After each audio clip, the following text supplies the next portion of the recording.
Well, as you may know, we have a special election coming up tomorrow. It is to fill on a temporary basis the congressional seat that was left vacant when Blake Farenthold resigned. And tonight we know it's going to cost Nueces County taxpayers more than $125,000. And the district covers all or part of 11 counties. So if there's a runoff, of course, it's going to cost even more. Rudy Trevino takes a closer look at that tonight. If none of the 9 candidates fail to garner the required 51% of the vote, taxpayers will end up paying for yet another election.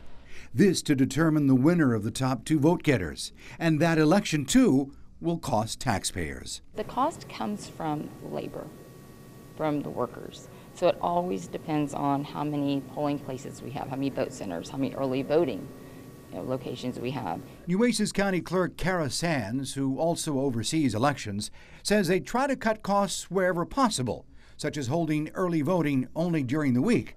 So if there is a runoff election after tomorrow's special election, how soon would it be held? In the governor's order, it may be in September. We're hoping that it would, hoping that it'd be in August.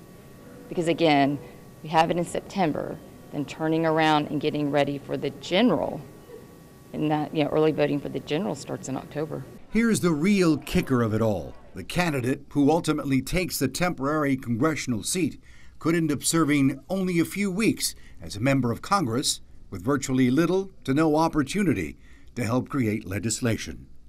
Rudy Trevino, 3 News. Election day tomorrow.